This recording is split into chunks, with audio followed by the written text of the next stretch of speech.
Space Marine 2 proves that men want to be men, not women. Strange, who would have expected, am I right? Warhammer 40k Space Marine 2 oozes with so much masculinity that I feel like I've been in a desert for the last few years. It has Slightly strange of an analogy, but okay. themes that nobody wants to go near anymore. For courage and honor, for brotherhood, for the Emperor. Yeah, man. Living a life and dying a glorious death. There's definitely something appealing in that. It's so good. It's such a fun game. But the entire time while I was playing it, I couldn't help but shake this feeling of nostalgia. Like the game reminds me of something I've lost, something that we have lost. Invading other countries simply because they're worse than us? Yeah, times have changed. You know, I used to play a lot of games. I still play a lot of games, but I used to play a lot more. Games were far more consumable. You pick it up, I could put it down, I could enjoy it for a while, I could play it with my friends, and I could leave it and not feel guilty for doing so. But we've gotten away from that. Space Marine 2 is one of those games. I've picked it up, I've played it, I've enjoyed it, I've played it with some friends, I plan on playing more of it and doing some of the co-op and the PvE and all that good stuff, but at the exact same time, I'm not committed to it. I can walk away at any moment. And while you may say that's true for Sure. other games, I think that we've lost that feeling. And I want to talk about that. I want to talk. Well, he's right. Most games nowadays try to force you to log in every day with cooldowns, rewards, timed rewards, and, events that you need to participate every day. And yeah, they do it a lot. Talk about my experience playing Warhammer 40k Space Marine 2, but I want to talk about what we've lost. The middle ground. I love Space Marine 2. I love it so much that I've now spent hours upon hours watching lore videos from Bricky and Wes Hammer on YouTube. I think the game is so good that while it's not going to be as widespread, it's going to have a similar impact as Baldur's Gate 3 did on Dungeons & Dragons. A well-crafted, well-delivered experience in a universe that you know little about, that's going to drive you to want to know more about it, to have context behind what you've seen, or to answer questions you have and push you to find more experiences to enjoy. Space Marine 2 is an improvement over its predecessor, but regardless if you've played that game or not, it's a great introduction to the 40k universe. It's grotesque. Everything's honestly a good introduction to the 40k universe, because there is no such thing as the introduction to the 40k universe. You're just there, congratulations, you look around yourself and you're like, I like this. And there we are. We're off to the races, boys. And ugly, yet beautiful and fascinating. It's merging of man and machine, fantasy and reality on a scale that leaves you awestruck. Scale. Now that's a word this game embodies. I cannot tell you how many times I slow walked through areas, panning the camera around, drinking in the scale and brutality of war. The sheer number. Warhammer 40k is gonna win overall just because it has scale. No other game has scale. Look at this. This is just a minor part of the city that we see just now. For any other game, this is like 3 cities put together. Of enemies, the warring factions in the distance. It made it an experience that could only be described as a meat grinder. Countless waves of Astra Militarum thrown against unrelenting hordes of Tyranids as they fall like disposable distractions, while we Space Marines cut through them like a hot knife through butter. So many games want to be big rather than feel big, and Space Marine 2 feels larger than life. The narrative and the atmosphere of this game are immaculate. Saber Interactive have made one of, if not the best, adaptations of Warhammer 40k. The detailing on the battle barge, the ships and weapons, the character adaptations, roles within. Yeah, they even call it the battle barge, not just like, oh, you see a spaceship. Hell no, it's a battle barge, brother. Ranks, how characters interact with one another, the scale of war in the background, the blood, the viscera, the music, and the voice acting, all of it is near perfect. From a visual and audio perspective, I felt like I was in this war and in this universe. I took every chance I could to listen to audio logs or eavesdrop on passing conversations, speeches, and sermons, all of them, because I was starving for the next bit of lore to add to my experience, and I think that's a byproduct of the main cast of characters' performances, or... You know what's actually the best part about Space Marine that I haven't heard anyone ever talk about? It's the fact that you're literally just playing as the Blue Smurf at the moment. There are other factions that are not Blue Smurfs, and they do things differently. They prioritize different weapons and things like that, different tactics. So you can get a Warhammer 40k Space Marine game like this, and then you can make a literal another one that has a different chapter or whatever, and there you go. It's a completely different approach to the game. In the case of Space Marine 2, the lack thereof. Titus and company are not the most talkative bunch, and they shouldn't be. They're Marines. It's all about the mission and killing their enemies and serving the Emperor, not their personal thoughts, opinions, or feelings. Over the last few years, it feels like every modern game and television show or movie, they're all allergic to Stoicism. They can't allow characters to be silent. They need a character to be complicated, to have feelings, and to need to talk about those feelings because they don't know how to tell a great story without words. I can't help but feel if this game came out from a major AAA studio, Titus would have multiple monologues in front of a mirror backed by a licensed My Chemical Romance soundtrack. Brother Gadriel would be the comic relief, and Chiron would be the true villain all along, but don't worry, he's... Yeah, there's no bullshit like that here. It's just, okay, bros, listen. It's time to do stuff. Not that bad. He's just fighting the system that separated him and his sister because, well, they wouldn't allow her to carry out her dream of being a space marine, and now he's vowed to tear down the system. Cut to a scene. We need female space marines! Ah! Has anyone ever tried to just tell the woke imbeciles that, wait a minute, this is 40k. Look at this, we added females. They're called Sisters of Silence. Yeah, they're new. We added them for female representation. They would probably gobble that up like the morons that they are. Of him dying in Titus's arms in the rain, Titus crying out, wishing the world was different. That's one of the first things that I noticed when I started playing this game. Yeah, he would probably also blame a little bit of that racism and internal misogyny. Is that it was simple characters, simple story. Even in cutscenes, there really wasn't a lot of dialogue. There was no long, drawn-out exposition or anything of that nature. Even in the scenes where characters were showing some doubts or suspicions of Titus, it was all drowned out almost immediately. Because think about it. Thoughts, opinions, feelings, this stuff is heresy. These are space marines. Any humanity they have is buried under 2,000 pounds of armor, genetic enhancements and manipulation, body enhancements, and faith in the Emperor. Things, but okay.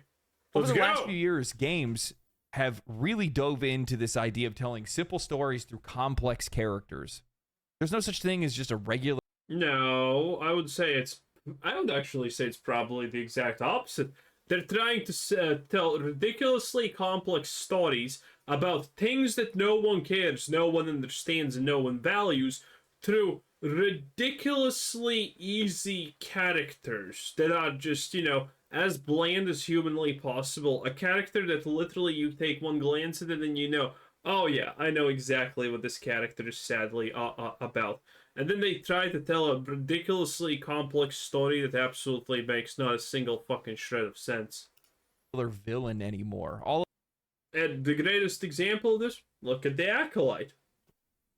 There you go. All of them are a victim of circumstance more than anything else. They have tragic backstories that we need to feel and we need to empathize over, rather than just being a bad guy and good guys being good guys, though, to be honest. Having a backstory adds to pretty much almost any character, but the question is it necessary? Probably not. Warhammer, I mean, everybody's kind of an asshole, so it doesn't really matter that much. But it's just gotten to the point now where they think that they're trying to do something theatric, but in the end, all they're doing is giving stories that are uninspired and completely predictable. They're doing the same as everybody else is doing. Space Marine 2 is a game of few words, as it should be, and it feels damn fun to play. I love making reviews like this because it gives me the opportunity to help my viewers get to know me a little bit better. So I'm going to let you guys in on a secret. I love third-person shooters. I love the perspective, the aiming, the way it makes melee combat look and feel. I have thousands of hours across the entire Gears of War franchise, especially Gears of War 1, Canals, and Yeah, I mean, a lot of people like third-person stuff. I also do like that, yeah, I guess. Mansion were my MLG level slaughterhouse. Space Marine 2 takes me back to those days. The chaos of the overwhelming enemy numbers, the gore on screen at every moment, the slow and methodical movement and firing make you feel like you're a bipedal tank. Firing weapons, using grenades, jumping Well, to be completely fair, that's what these blue guys are supposed to be. They're literally walking tanks. in the air and slamming down on enemies, it all felt incredible. I still remember the wave of third-person shooters back in the late and early 2000s when it was a fad for developers, but it was a fad because players loved it. And I think the reason why we loved it so much is just because we could see that much more. First-person perspectives are restrictive, limited, and tunnel visioned. In third person, you can take in all of your surroundings, react to what's happening next to you or behind you, drink in the immensity of the game, all the while playing it more tactically. In games like Space Marine 2 or Gears of War, I feel like I'm playing chess with a mobile wood chipper. I'm shooting an enemy, I'm pushing forward, I'm going to execute this one, turn around, throw a grenade over here, switch my weapons, use melee on this group, switch back to melee, pick up that ammo over there, and then move to the final group. Every combat scenario feels He tried. like a dance of death and carnage as I carve my way through every enemy encounter and reach my goal. My only real criticism of the game is that the dodge and parry mechanics, as well as ally NPC AI, seem to completely interrupt that flow. While I understood the goal that they were going Yeah, people talk about this quite often, and it is probably the most popular complaint that your companion AIs. Well, let's just put it like this. Turns out GTA 2 had really good AI considering everything. Most games kind of suck and don't even do that properly anymore. So, there you kind of go. And the second one is, yeah, a lot of people are talking badly about the dodge, that it's slow, clunky. I can't tell if people are not just good at dodging because they're not used to it. What is it actually clunky? It's really hard to tell. Some people have absolutely no problem with it. Some people, well, it's a struggle snuggle. for, the combat always felt a bit foreign. I really enjoyed parrying small enemies that were about to jump on me. It was really satisfying to see me kill them, but some markers would show while others wouldn't. And since there isn't any animation canceling on higher difficulties, any mistakes that you make are punished heavily. Accidentally parrying when you need to dodge, even if there's enough time for you to be able to react to your mistake before the enemy's attack resolves, you won't be able to because you're still in the animation of parrying or using a melee. This wouldn't be as taxing if the ally NPC AI was moderately helpful, but I always find them shooting at enemies that haven't even hit the battlefield yet. They're completely useless when you're defending objectives. They stand still after they stun an enemy, and ultimately they serve as no distraction or help when you're being attacked by vast waves of enemies. I say I know what they were going for here because, one, you're a space marine, not an acrobat, and two, the game is obviously tuned for Well, to be completely fair, Space Marines are actually acrobats. Oh yeah, they're fast. Well, maybe they can't really do the acrobatic stuff. That's more the Eldar and Slaanesh type of thing, but they're fast. multiplayer and not single player.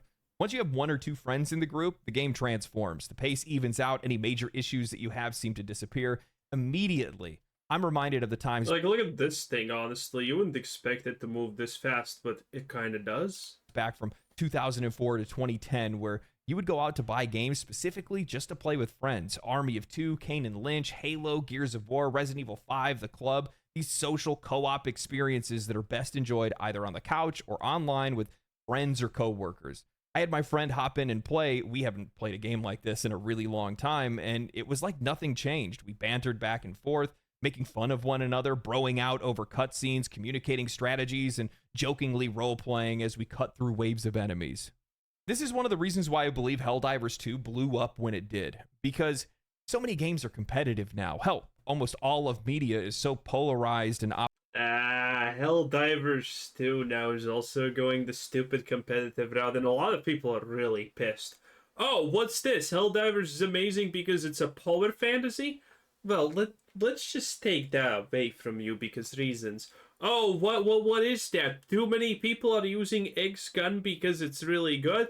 How about we just nerf the magazine by like 5 bullets and the attack speed by a little bit? How about that? Oh, what's that? You don't like the fact we're taking away your fun, not adding new fun? Hmm. Yeah. I mean, Helldivers got that. Just Helldivers too. Just a game for fun at the start. After balancing by nerfing shit, it's just bad. How many games have we seen through the years constantly? But the number one thing that pisses just people off constantly is the fact that I'm playing a thing and it gets nerfed.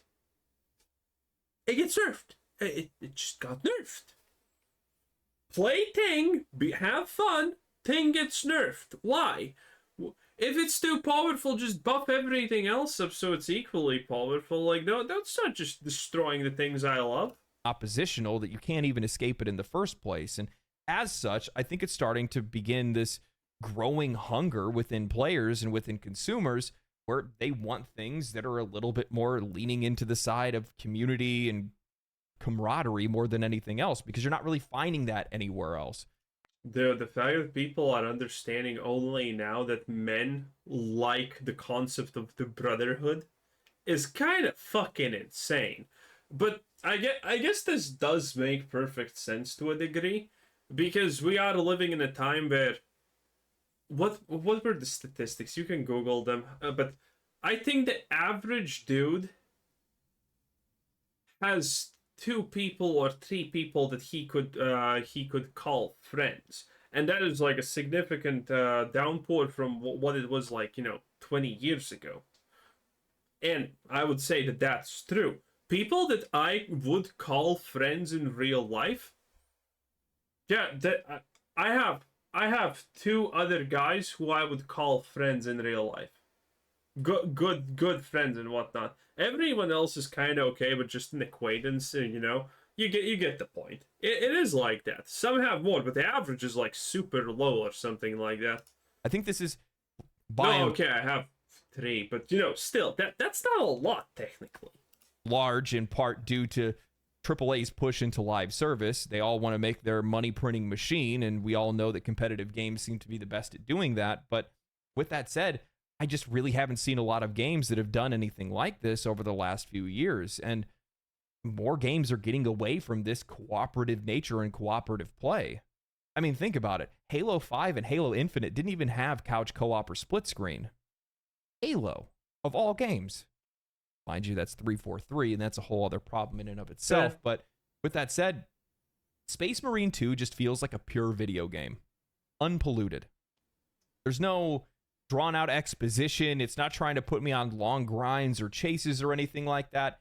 It's just calling back to something that I think that we've lost and we haven't had for a long time. And it's just good, dumb fun. That's it. Space Marine 2 isn't trying to do anything that hasn't been done. It's just a simple... Yo, this scene is just so good. ...and fun video game. Well, there are definitely some examples in recent memory. I can't help but shake the feeling that we just... By the way, not even this part, by the way. This is cool, but not even this part. The part that resonates truly in the heart of man comes after this. Just don't get a whole lot of games like this anymore. Sure, part of it's likely due to the... Where are the traitors? Literally looks at finishes him off, looks at you, where are the rest? It's just so... I love it. Industry's overwhelming push into live service, a trend that I think is being bucked by... They are everywhere, by the way. Honored brother, join us join us and you may state your rage and aid our cause. Bam! The most successful games over the past few years. But wait, it's not state, but sate. It's been a long time since I've played a game that felt so consumable. A game that once I started playing it, I never once thought of whether or not I'd actually have the time to finish it, how long it would take me to finish, if I would fall behind in content or forget mechanics if I walked away from it. It's just simple, dumb fun with no strings attached. I remember back in the old 360 days of achievement hunting, how most games, AAA or not, were fun, memorable, and easy to consume.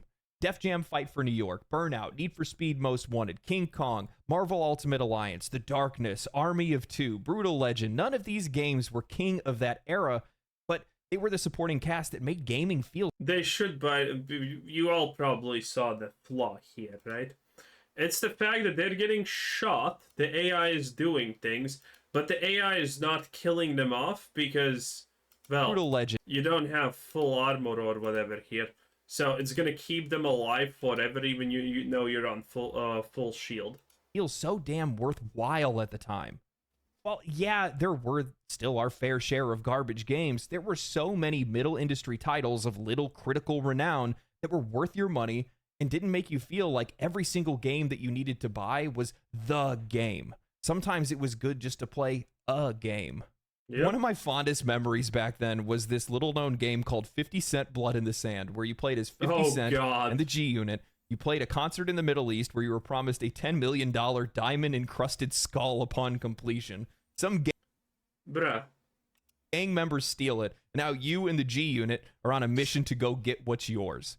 It was a stupid, funny, third-person shooter that had... People remember 50 Cent, but they don't remember G Unit. No right being as fun as it was.